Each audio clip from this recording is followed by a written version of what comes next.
Hey, Being at Work listeners, welcome back to another episode. On today's episode of Being at Work, I am so honored to be joined by Ellie Tomanguilla, an accomplished executive at Chase, a passionate advocate for LGBTQ and transgender leaders, and someone whose story is deeply inspiring. I am so grateful to have met her a few weeks ago, and ever since that initial conversation, I have been looking so forward to hopping on the feed with a lot of heart and authenticity and care and intention, and knowing that her story will land with my community. Because we're having this conversation at a time when conversations about identity can feel divisive. And Ellie's journey reminds us of the incredible strength that it takes to step more fully into who we are, whoever that is, whoever we know as we're unfolding that to be, and the powerful ripple effect that authenticity can have in leadership. She has chosen courage over conformity, visibility over silence, and in doing so, she has opened doors for so many others to lead with truth and purpose. She's inspired me. I have no doubt that she will inspire this community. So listen in as Ellie and I explore what it means to embrace your full self at work and in life. We'll also talk about how organizations can create space for that. And we'll talk about the kind of leadership that emerges when we lean into authenticity and truth. This is a conversation about resilience, empathy, and the future of inclusive leadership. So Ellie, welcome to the show. Thank you for having me. It's such a timely conversation for me, for us. I'm super, super excited to make a new connection, to make a new friend, but also to have an opportunity to talk to others who might need to listen to an inspiring word or maybe just someone else's story.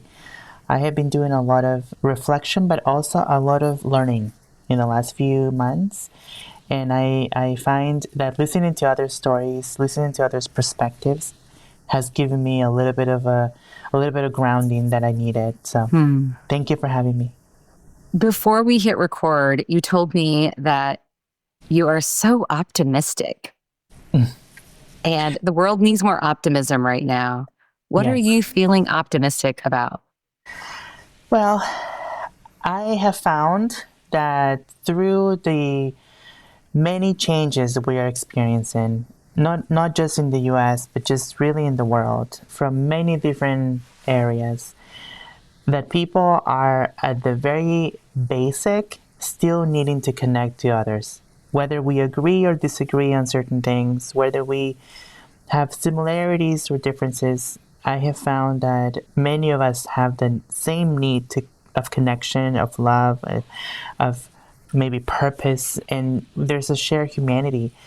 And so when you strip maybe the political off of who we are, at the very core, I have found that we, in most cases, tend to want to do the right thing. And so friends and colleagues who I connect with, who might be, different than me, who might have different experiences than me, might have a different perspective than me, might have voted differently than me, still want to be part of my life, and I still want to be part of their life. And that gives me optimism, because that means that while we're going through this pivotal moment of change, there might be a point in the future where we come to an understanding that we really just want to be happy and have a place in the world. Everybody, not just me, but everybody else as well. I also see that the moment that we're in right now is a response. And that response came from a place of maybe a group of people really needing to be heard. And so I think this is just another pivotal moment where we just need to listen, right? And so I'm hopeful that the humanity that makes us similar will result in us having a middle ground in the future. But also, it feels good to be optimistic. It just feels better to have something to look forward to. And some people might call it faith. Some people might call it, different things. But it feels good to have something in the near future that you can kind of almost grab, almost feel like it's so close, and it's a good thing. Well, and at this point in our lives, I mean, we have seen ups and downs and ups and downs, and we know that when it is down, it comes back up. Right. So there's perspective, isn't there? And it does just feel good. And ultimately, we get to choose how to perceive and think about the things that are happening. My entire life, I've been called Pollyanna, and it's like, well, that serves me well. I'm going to keep eating that. Exactly. You are a professional. You have led at an executive level in large global organizations. You've been engaged in major projects. You've done a lot in your life. And you are a transgender woman. Mm-hmm.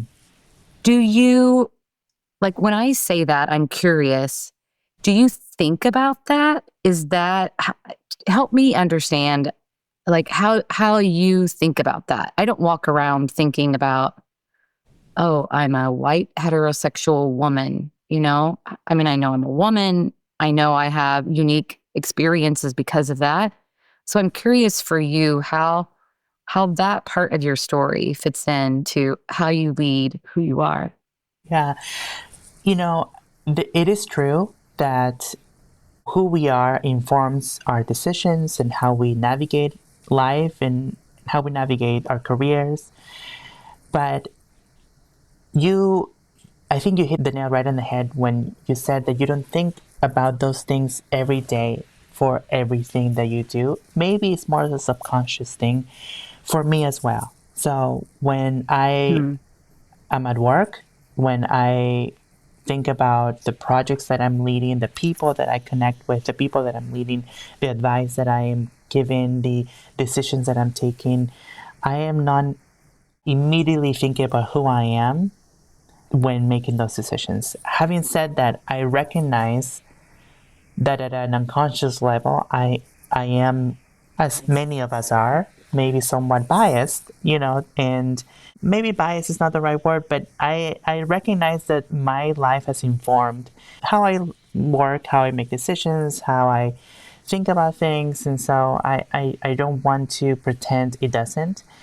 But truthfully, I don't think about it all the time. Now, when I leave these four walls and I go into the world, socially speaking, it certainly makes more of an impact. And what I mean by that is, when you are in a workplace, we have a shared objective, right? And most of us are working towards the same thing, regardless of our background and perspectives and culture, etc. But when you leave the workplace, it's typically where you start to see the differences because, your family, your friends, society in general, depending on where you live, is more segmented, and there's definitely more differences that are noticeable outside of work, right?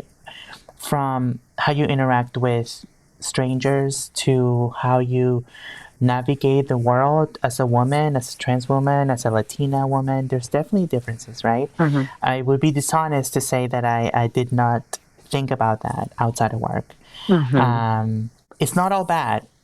So I think that's true for all of us, right? That there's a difference in experiences for us who are female, for us who are LGBT, who, when it comes to going to the doctor, going shopping, going to see friends, whatever. So those are true.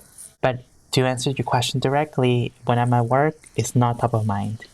Yeah. Well, and the thing that's coming to mind listening to you is that wherever we go, there we are. And like you said, I mean, your soul is living out a human experience right now. And that has been with you since the moment you were born. And so it's almost like you don't know any different, right? Right. It's and as you mature and you have experiences, of course, those experiences shape the things that you do. And the level of awareness that you have and your level of openness and all of the things. And you are in an organization today that, I mean, I'm going to make some assumptions, but just based on what I know about you and the work you do and your speaking, and you've been so active over the last few years and sharing your story. And I would assume that the organization is very supportive of that and wants you to be more of who you are. It looks that way.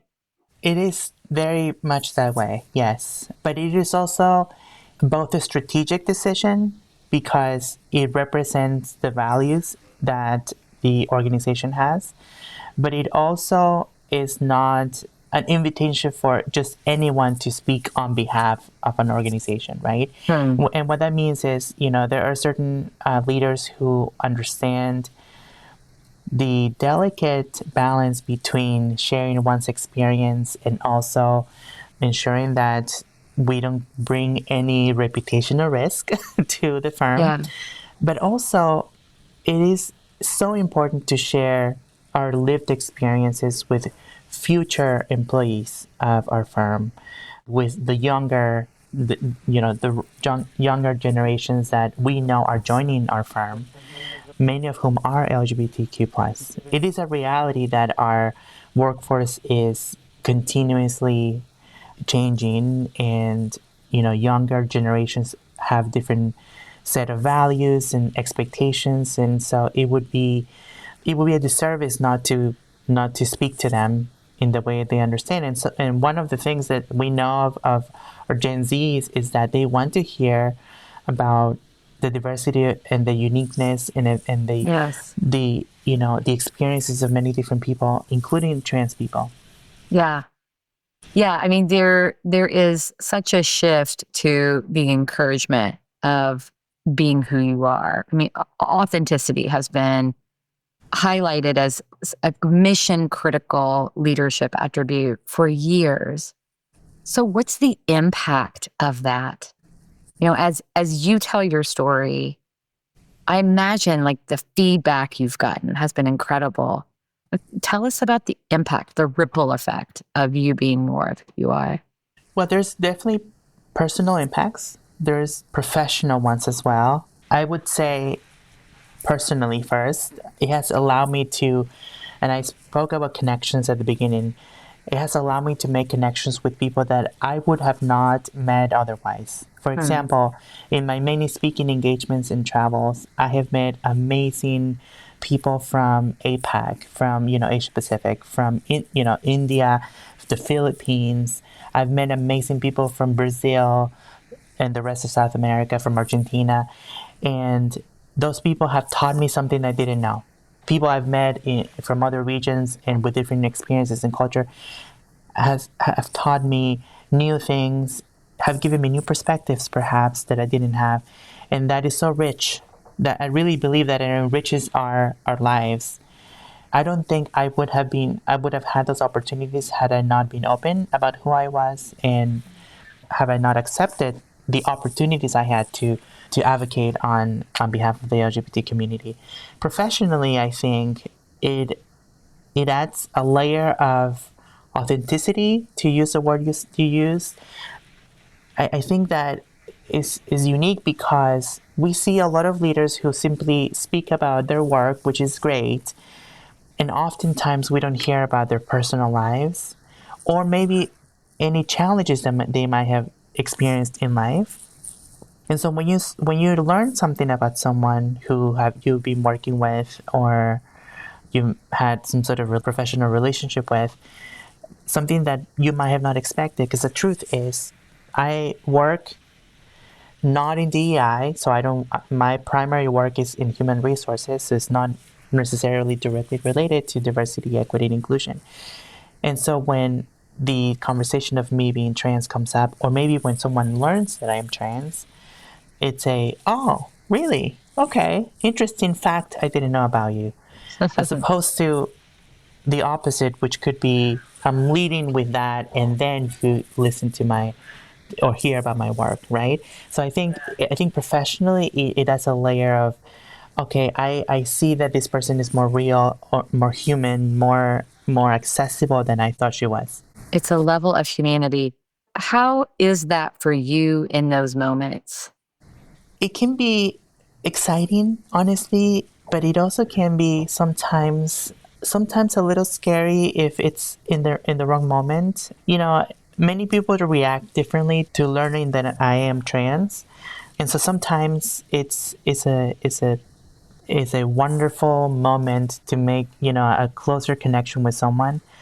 However, there are many, because at the end of the day, you know, people, whether executive or not, outside of work, they're people with, you know, different experiences and you know, different values, and they might be a little bit less interested in you know, learning more about the LGBT community, for example, or less excited.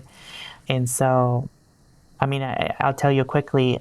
There's one example I can think of when I had been working with a colleague of mine for a while, and he didn't know I was trans, and it was all about work, and the relationship was amazing.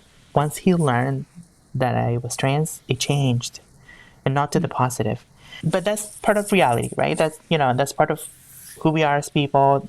We have disagreements. We have different value systems. So I didn't think much of it because there was nothing, you know, inappropriate. There was nothing, but the level of just camaraderie that we had changed. And Yeah. so I could tell it was because he didn't like it. And I say that because it is to be expected. Not everyone's going to love you regardless if you do amazing work. Well, and couldn't that be said about any aspect of ourself? Anytime we're peeling back the layer, I mean, I think that is a risk Yes. always, is that we will reveal something that makes someone else uncomfortable. Mm-hmm. Yeah, so there's got to be this like groundedness in who you are. Because what happens then is we withhold for fear of what will they think. But then we're withholding who we are. Right. And I'm not withholding who I am. You are not withholding who you are. No. But here's the thing, Ellie, you can feel that. That's the best explanation I have for it, is you can feel it. Yeah. And you know what? You can trust people who can be themselves. You can trust people who are authentically themselves. And it's why you said, when I asked about the impact, the thing you started with was the personal impact. What is the thing that we are all wired for? It is connection. Yeah. And unless you are who you are not going to have the kind of connection that we all are craving. Yes. And so I suspect that's got to be like a motivator for you. And aren't we always, there's also this, I don't know how you feel about this, because I've never experienced what you have experienced. And there's a lot of things that we share in our experience. But I think the thing that we all have in common is we all have aspects of ourselves that we haven't accepted, that we haven't acknowledged. And so those things remain hidden in us, but they are part of our beauty, part of our truth. And the more we make peace with that ourselves, the more likely it is that we can open up parts of ourselves so that we can connect more fully. It's I think what I mentioned before, such a delicate balance in the workplace too, because we all want to connect deeply with others, but then you also have to consider, you know, have a shared objective, which is, you know, the bottom line of the company. And sometimes there are things that are not strategically the best things to share, but it also is about, you know, finding your people. I mean, I have a large network of colleagues and acquaintances and partners and people that I know that I can trust, I can count on. But I wouldn't necessarily call them my friends, right? Yeah. Yet I do have a group of friends here at work, my girls, who we go to lunch, we hang out, we share a lot with each other. And that group, I will certainly share a lot more with them than I would with anyone else. Of course. And it is being smart and strategic about the kind of relationships you want to have. Right. Yeah. If there's someone that you're going to be working really closely with and collaborating, it might be like just the top layer of the onion, maybe sharing Hmm. a little bit to create more collaborative spirit. Yeah. And as the relationship evolves, yeah, you can peel back a bit more. And if it feels right to do that and it makes sense to do that and you want to do that. Right. That, and I also think it's a smart thing to do, to listen and to understand what the other person, what ticks for the other person, because you might be better with keeping it professional and keeping it just, as you said, at the surface level, depending on who they are, for Yeah. many reasons, not just different value system, but maybe they are the opposite gender and they're a little too flirty, and you just have to set boundaries. There's so many different dynamics in the workplace that you have to consider. Yeah. It's so tricky. Yeah, so it's a very tricky balance. Yes. Well, and what I love so much about this equation is that you are an HR leader also.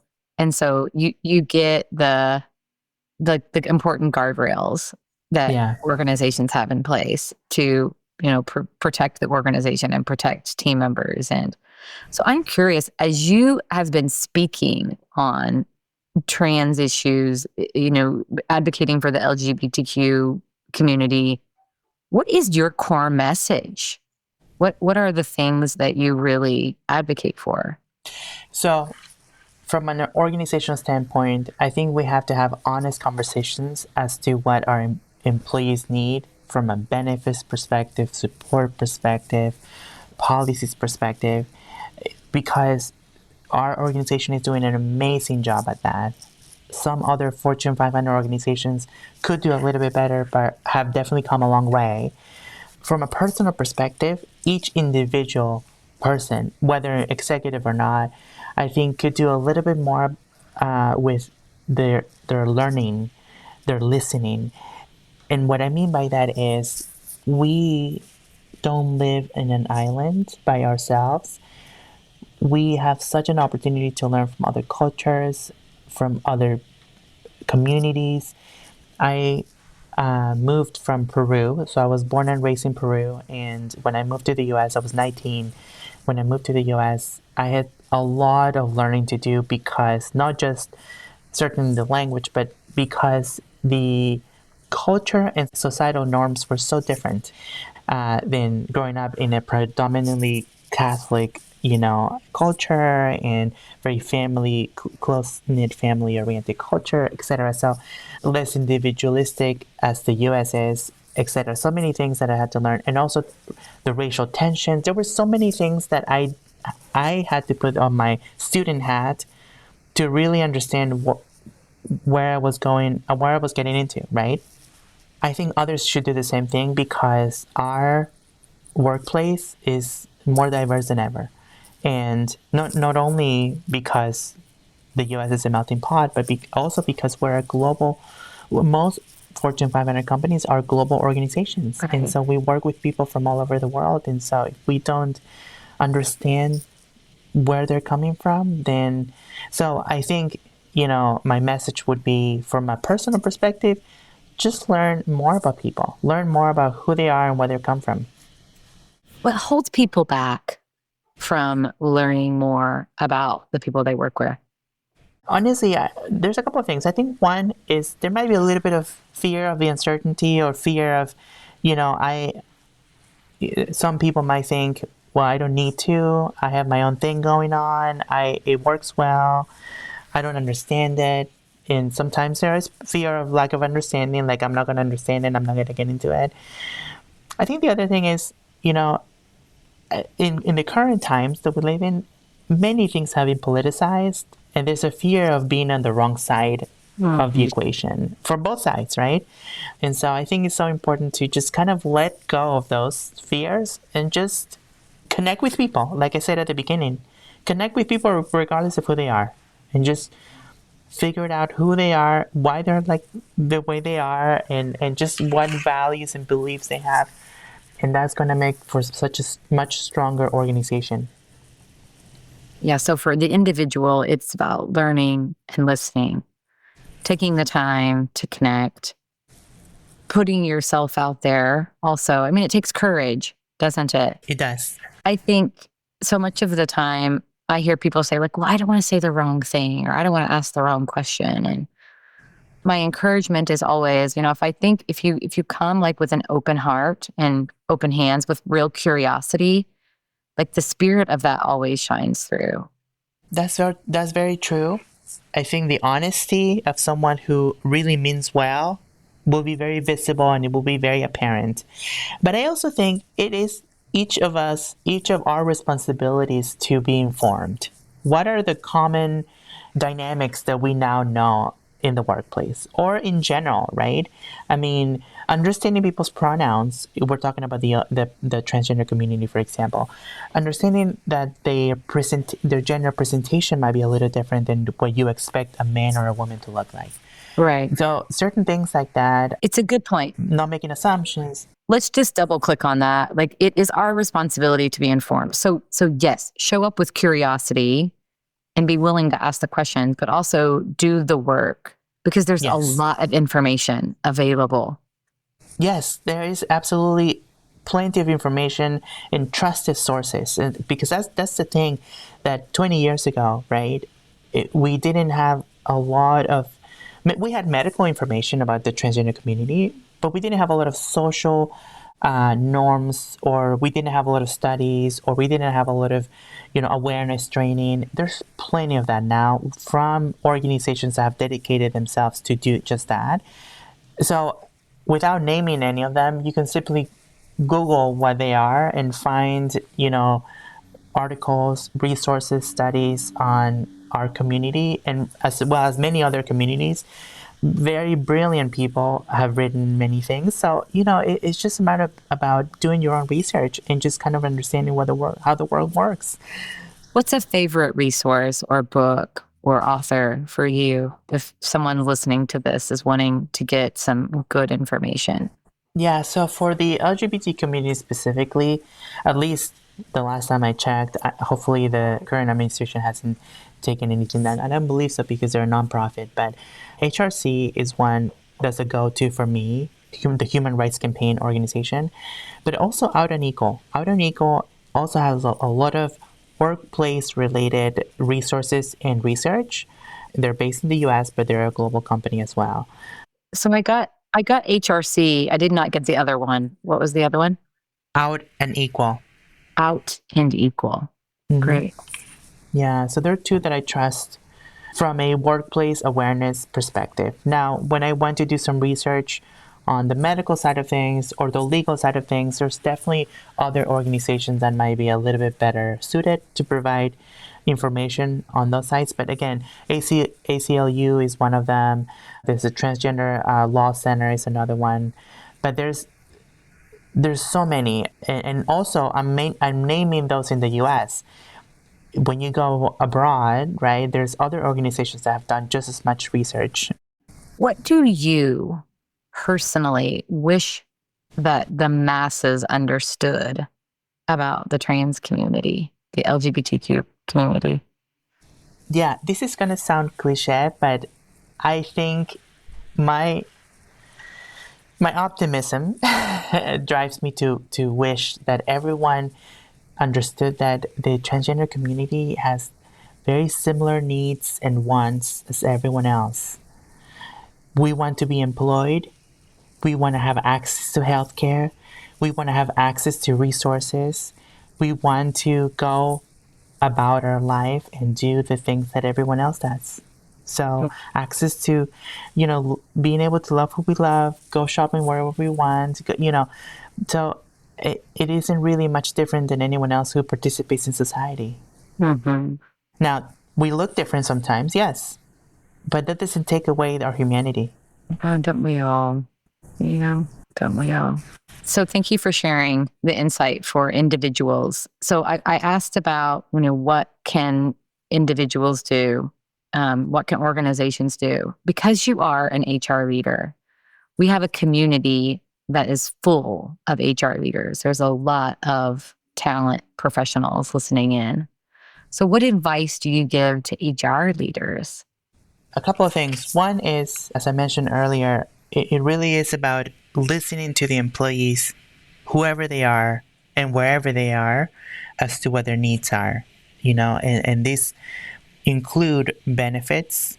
These include policies, supportive policies, and these include just the overall inclusive culture that you need to have. The other side would be to ensure that you have representation in the top.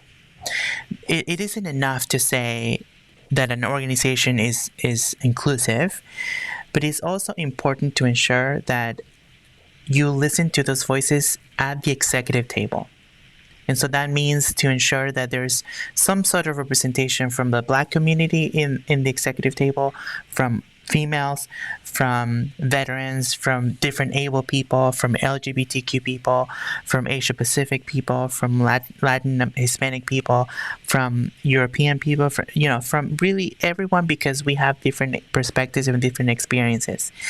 Whatever that looks like for your executive table, it is important to assess if you have enough representation, because in order to have a successful company, you need to ensure that you're catering to the population where you're operating. And in most cases, global organizations cater to global audiences. And so if you don't understand a community, then you're not doing service for your bottom line, for your stakeholders.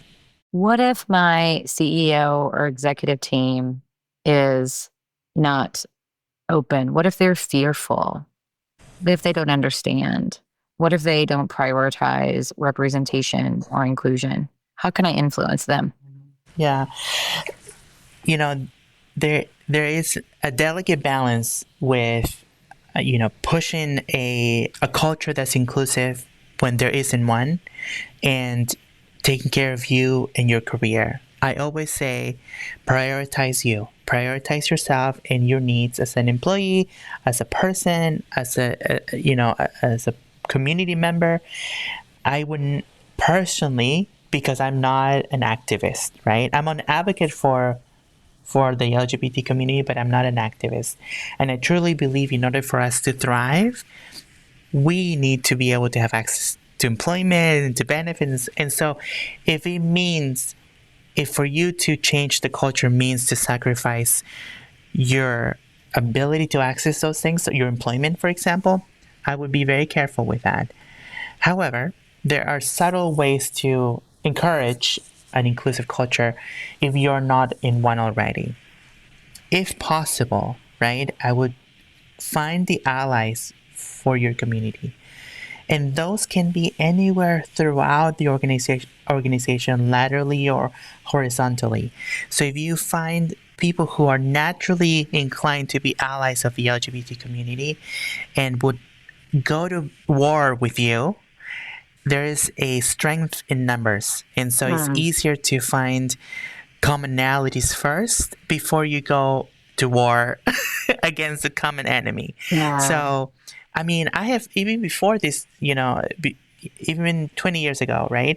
You found executives who were in the closet, but you knew they were gay or trans or, etc. And so we found each other, right? We found each other, and that was the first step.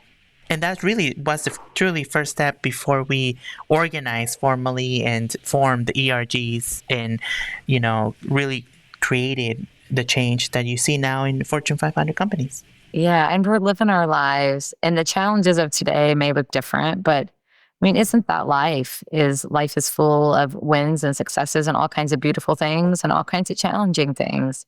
Absolutely. Which is why our optimism, go optimism. That is my big takeaway today. I'm so glad. And when we were chatting before we hit record and I asked you how you were feeling about this, you said, so optimistic. I am. What a tone that sets. I am with you, my friend. I feel that. I have so much trust in life and our ability to create what we want from our experiences. And you know what I love so much, Ellie, about the last 37 minutes is, we haven't been talking about how awful it is out there. We could have, right. But we know that. Why? Why do that? What we've been talking about is what we can do. We've been talking about our lives. We've been talking about our span of influence. That makes me optimistic. when I think about my people that I love, when I think about you, I feel optimistic. Me too. And I'm so happy that I was able to spend a few minutes with you. Yeah, me too. That got me. Oh my gosh. Okay. Before we hop off here, I love, we've been talking about this. The title of the show is Being at Work. And so we talk about how our humanity shows up at work in so many different ways. But wherever we go, there we are. And so I want to know some fun things about you personally.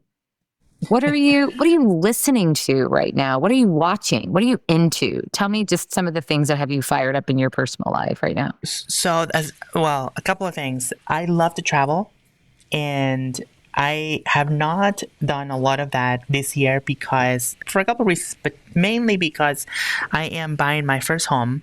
And so in a couple of months. Congrats. Thank you. So that means, I needed to get serious about my spending it with travel.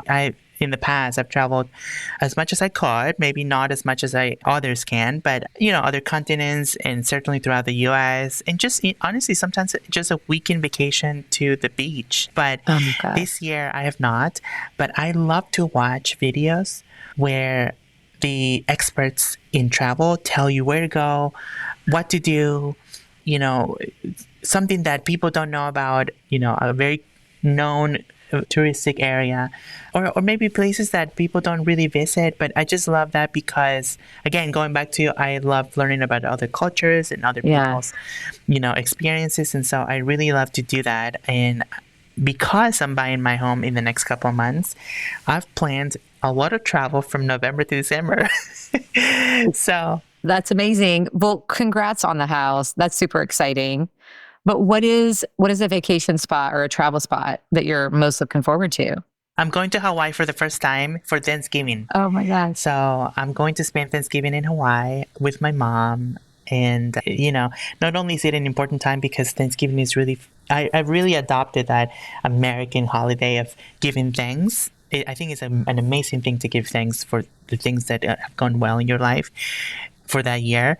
But also because I love to relax. I don't know about you, but I don't like vacations where it's an adventure and there's a lot of things and you do things from 5 a.m. No, I love to relax when I go on vacation. So I'm imagining Hawaii is all about relaxation. That's amazing. Are you going to multiple islands? Well, I'm going to Waikiki in Honolulu mainly, but I do plan to visit the other islands. I haven't done my whole itinerary yet. I just know that I have a hotel reserved in Hawaii and my flights. That's all I know for now. That's all you know. That's all you need to know is you're going. Oh, that's going to be amazing. Yeah, I went to Maui many years ago and we did the road to Hana, which is the most beautiful drive overlooking the water. And there's waterfalls and just the lush greenery. It was like, I'll never forget the smells, the experience of that. Hawaii's like another world. And that's why I love it. That's why I'm looking forward to it. I've never been, but I'm looking forward to going to that other world. There was one more quickly I'll mention because I just thought about when you said, so I have been to this place twice before in my life, but this time is different. I'm going to spend New Year's Eve in Machu Picchu in the mountains of Peru. So you're going back home. I'm going back home, but I was, I grew up in the city in Lima. So, I've been to Machu Picchu a couple of times. And, certainly the culture and the natives is a different world. It is a different world, but also it's such a spiritual place. They pray to the Pachamama, which is the earth, Mother Earth, at New Year's Eve, which is something that I've never done. They hold hands around the main plaza and they pray to the Pachamama. So things like that really interest me and I'm just so looking forward to it. That's amazing. Oh my gosh, what an incredible experience. Well, I definitely want to connect with you in January to hear all about that. Yes. And I get to see you in October in person. That's right. In Tampa. So you're in Tampa and we're coming to Tampa. So I'll see you then. Yes. Looking forward to that as well. Yeah. Ellie, if our listeners want to connect with you, as no doubt they will, where can they find you? LinkedIn is where I'm most active. Full name. So Elizabeth Tomanguilla, Tomanguilla. So yeah, you can find me there. Okay. Thank you so much. I'm so grateful for you. Thank you so much. Have a great day. You have encouraged all of us to be more of who we already are. Thank you, Ellie. Thank you. Thank you so much for tuning in to this episode. Let's connect to go a bit deeper. How can I help you? Looking for an executive coach, a facilitator for a team or leader engagement, or a high energy, heartfelt speaker? Learn more and connect with me through our website at abundantempowerment.com. I look forward to co-creating something magical with you.